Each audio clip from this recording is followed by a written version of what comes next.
First of all, thank you. Thank you very much for this opportunity, because so we are extremely, all the people it is talking about the real 5G impact. And if we compare with the previous technology that we have been introducing in our infrastructures. And so it is a quite different approach. So, and this is not just a technology. So let me start with a very simple sentence. It is 5G is not a technology. It is oriented to serve customers. For sure, it is serving customers, but it is fully oriented to serve societies.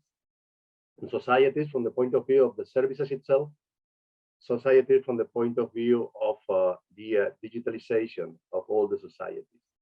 So, and this is what I try to do. And this is not just a pure technology. This is not a new interface. It is a new architecture. It is a new paradigm. Now, I will try to put in the same plane what means technology and what means architecture and services. This is what I try to say. So let's go. Which are the main pillars that we are building, and we need all of them trying to go through the final 5G capabilities. First of all, maybe 3 or 4 years ago, it was a little bit difficult trying to say this sentence, but FTTH, it is key. Fiber, it is the layer one of the connectivity. So this is not copper. This is not any other technology. It is fiber. And the fiber, it is growing and evolving through GPON, 1 gig asymmetric to 10 GPON. So, and all of us, especially Telefonica, it is pushing very hard, trying to extend the FTTH coverage in all the market when we are operating. But if you see what we are doing in our main operation, so we are pushing very hard FTTH. And FTTH, it is evolving through 10 GPON. But not only that, so we are going through a evolution of the 10 GPON, but with a pure virtualization of the OLTs, which is the intelligence. We are virtualizing the OLT. We are building some smart pieces that they are helping us trying to evolve fastly. And we are evolving through the Wi-Fi 6, Wi-Fi 2.4, Wi-Fi 5, and Wi-Fi 6. It is key offering to the customer the real capabilities that they are fully linked to the necessities. The second one, it is the 5G. Telefonica is pushing very hard the 5G. And when I say pushing, it is we have been evolving the core. We are massifying the backhauling capabilities up to 10 to 5 gigas, 10 gigas, 20 gigas connecting sites. So we have been using the DSS, offering our customer the 5G logo and a new experience. But we are pushing very hard to the transport. So with the backbone capabilities going through the disaggregation, which is a significant part of this equation.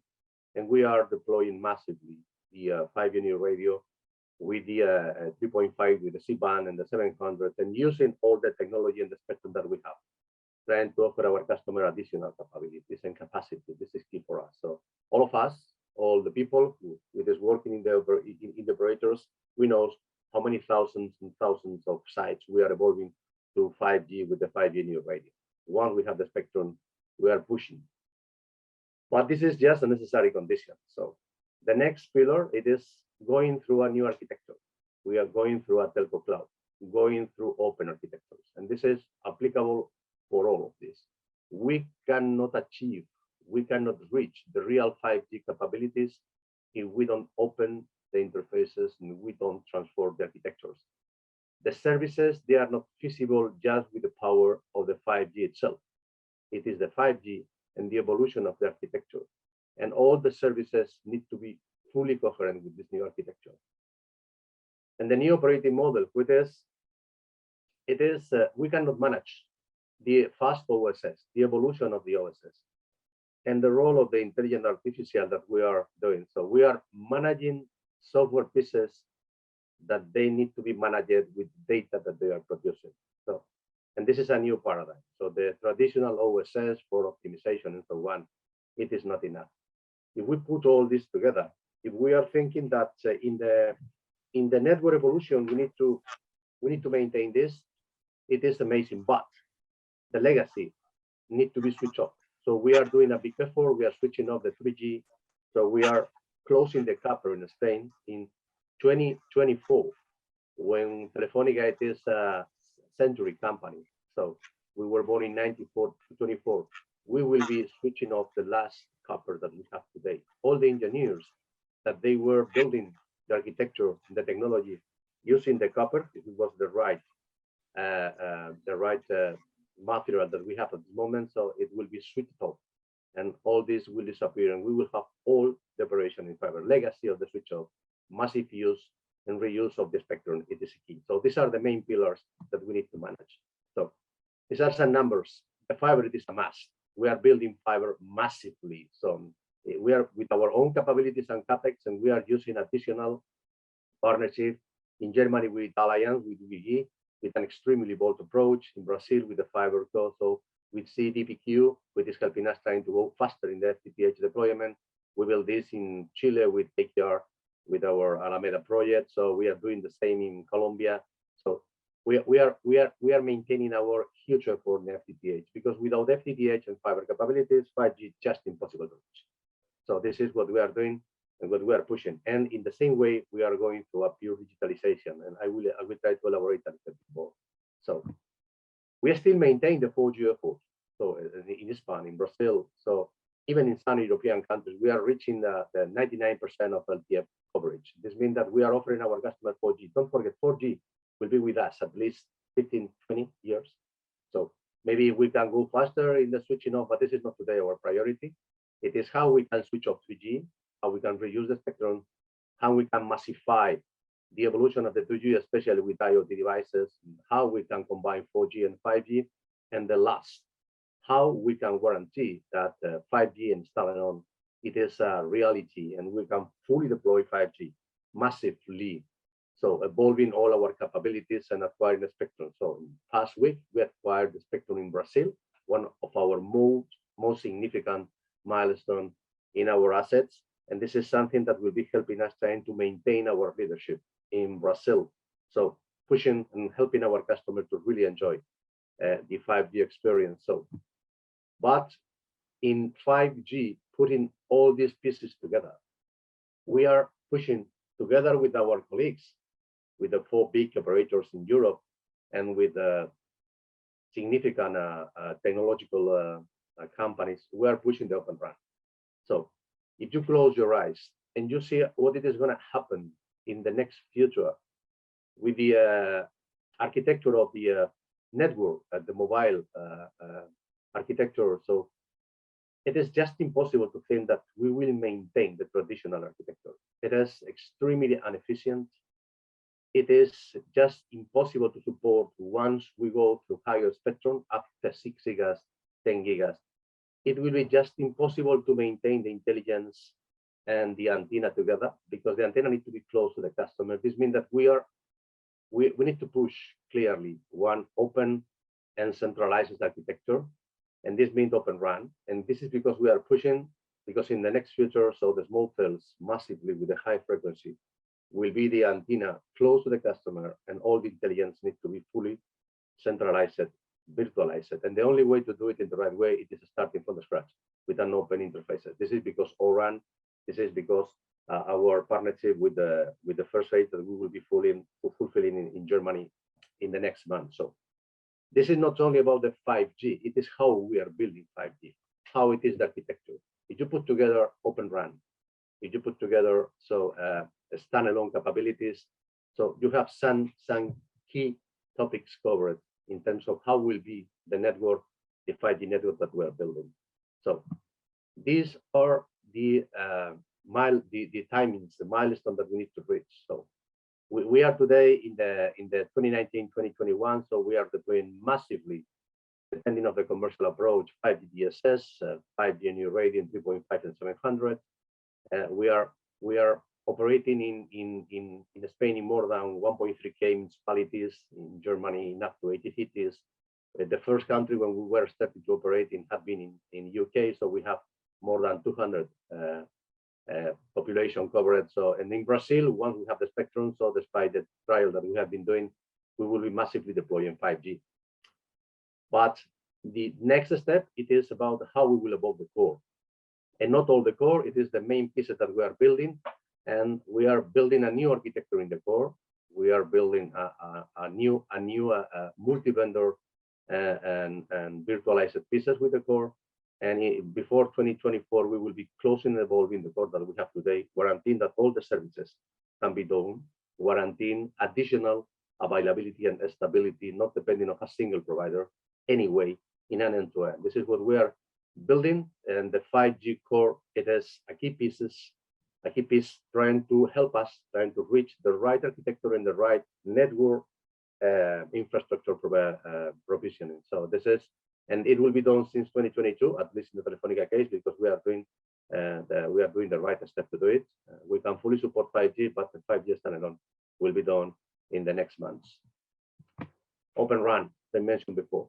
So it is true that the traditional technology and architecture need to be evolving. So the traditional providers, that they are extremely relevant for us, they are offering us go through Cloud RAN, but in a vertical.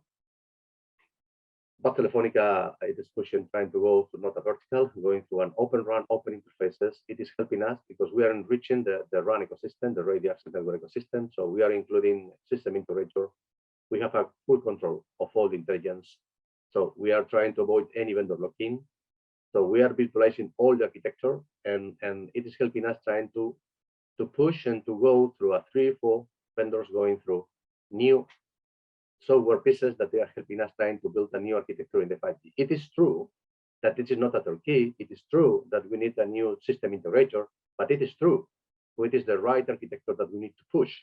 Because if we don't do it today, so we will need to do it in the next future, and it will be much more difficult to do it. So we have our own capabilities, and it is helping us trying to do it.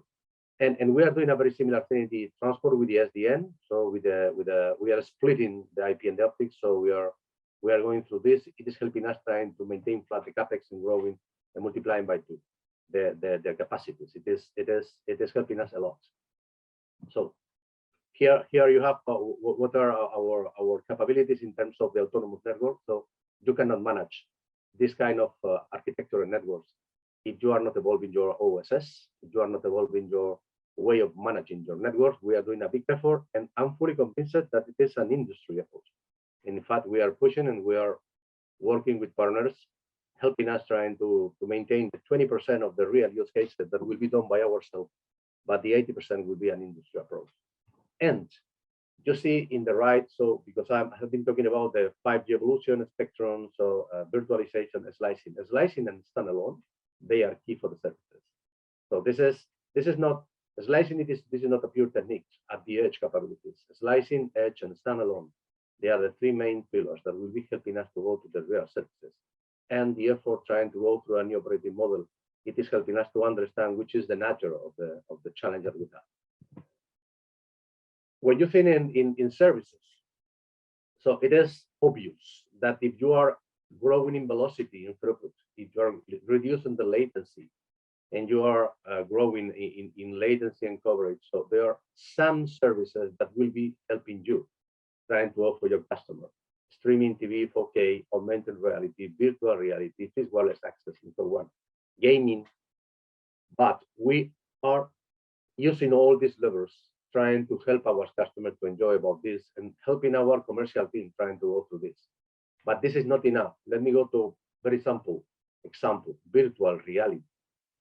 So we, the operator, we have an extraordinary opportunity to offer our customer a new suite of services. It is how we can go through an IP immersive communication. Today, all the video, it is done, all the services in this kind, it's offering by OTTs, and we have an extraordinary opportunities to put together in our customer. So how we can help them trying to go through an immersive IP communication, and we are working very, very, very, very, very hard and very close in this. And this is the right way. So you only need to see what has been the movement of Facebook in terms of the meta and the metaverse capabilities. This is the future, and we will be a significant part of this, and not only in connectivity. If you put together the edge capabilities that we are building, even in some European capabilities that we are building together, you put together what we are doing with the architecture and the slicing capabilities. So, and you see which are our opportunities offering our big customers, starting by our big customer. This is not that we are offering an extra capacity in terms of coverage, that we are offering an tailored suite for each one of them, using all the real capabilities of the standalone plus slicing capabilities.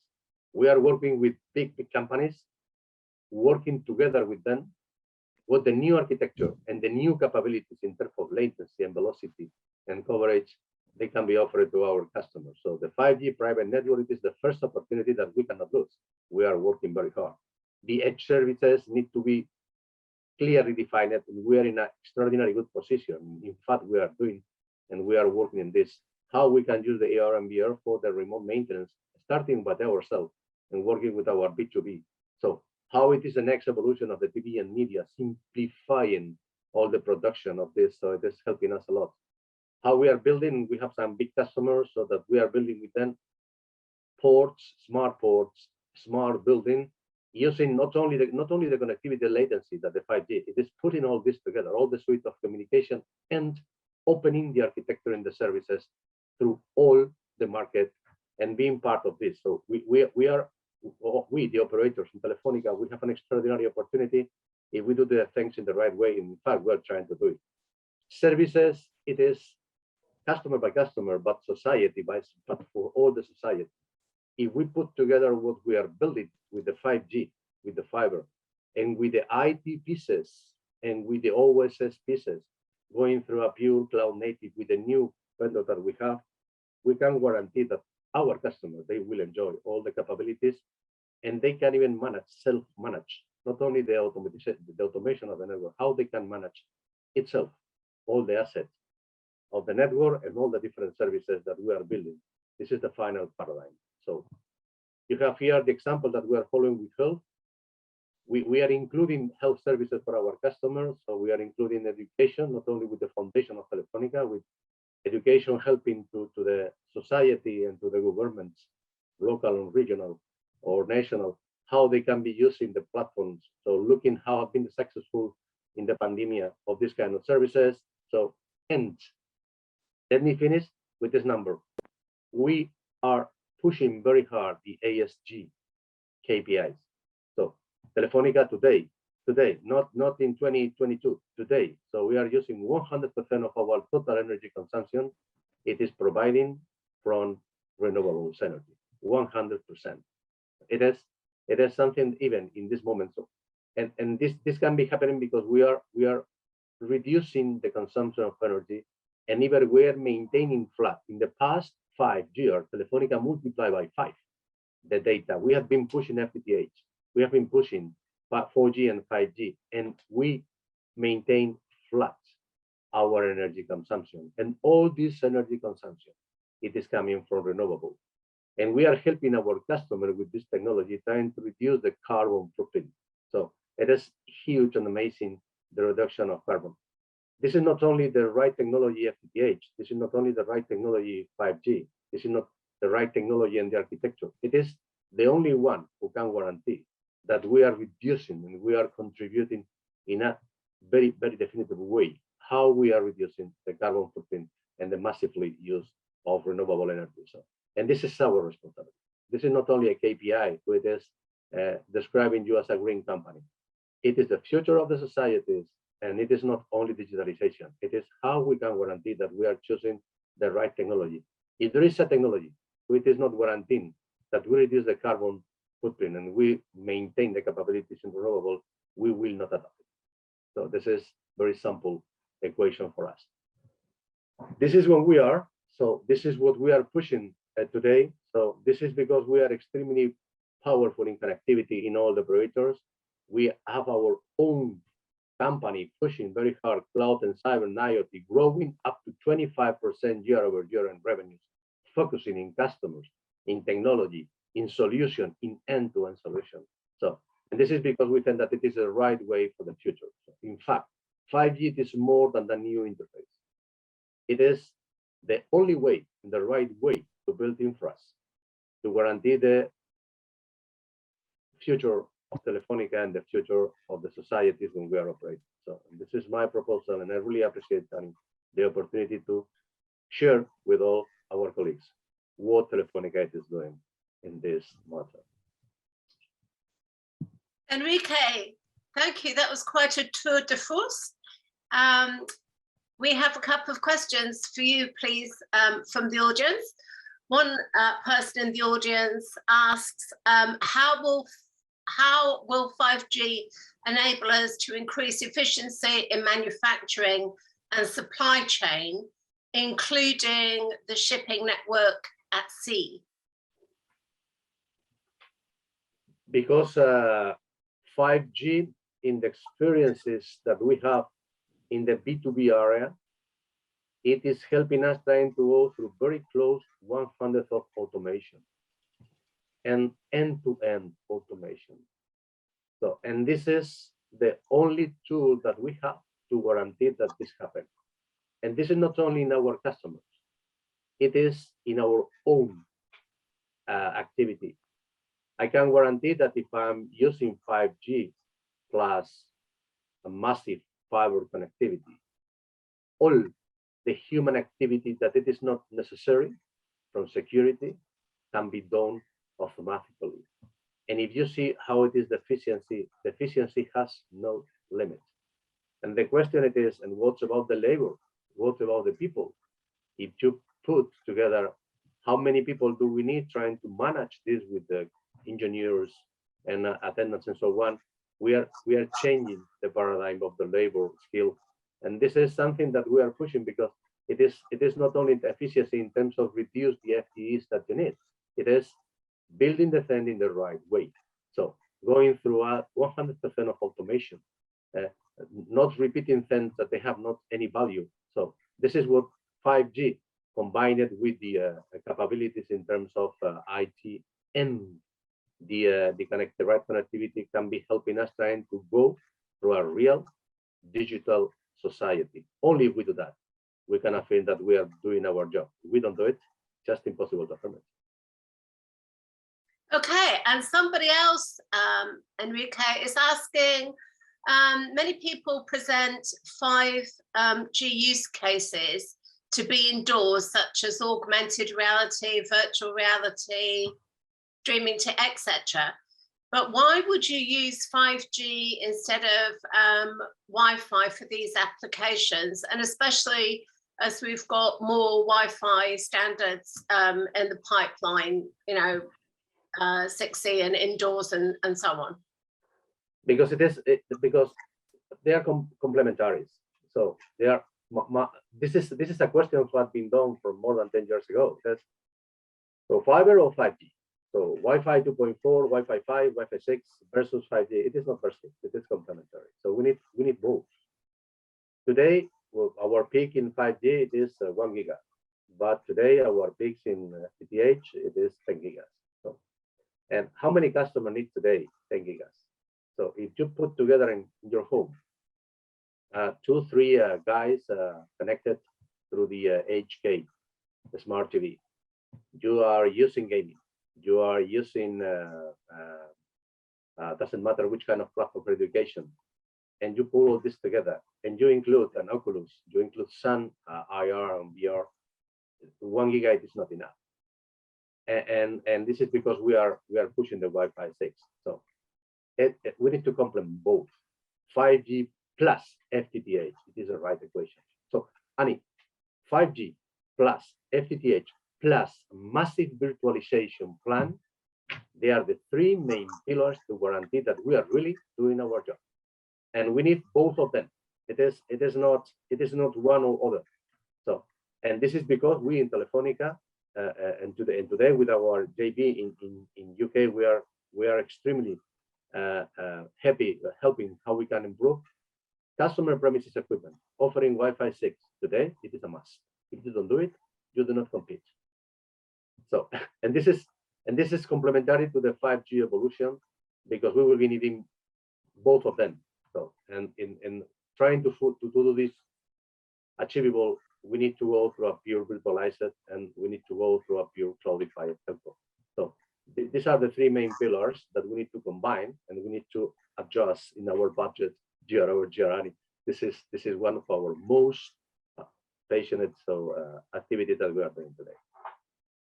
Okay, and I'm also wondering, there's a lot of talk about 5G's very important role in manufacture, but how, critical element of that seems to me to be the operational technology and the IT, and a lot of manufacturers' operating technology is not built to work with 5G, and it's yet I'm not aware of any way to easily span that divide between what's on the shop floor and what we want to do. And you can't really think they're going to just throw all that stuff away. I'm just wondering what your Telefonica's thinking is there, because that's potentially a really big sector for you.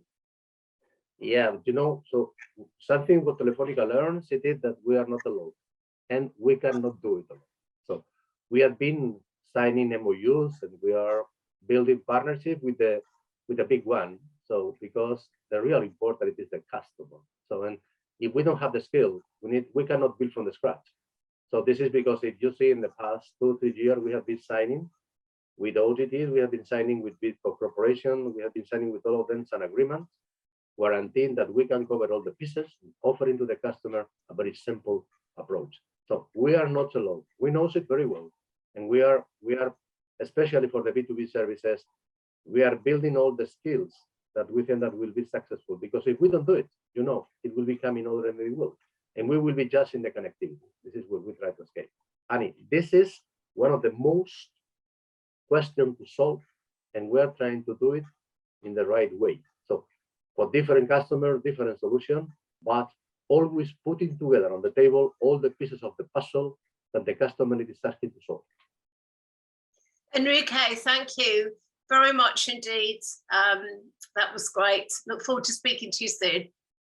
Thank you, Annie, for this invitation. Telefonica and myself, we really appreciate it. Thank you. Bye-bye. Thank you. Bye.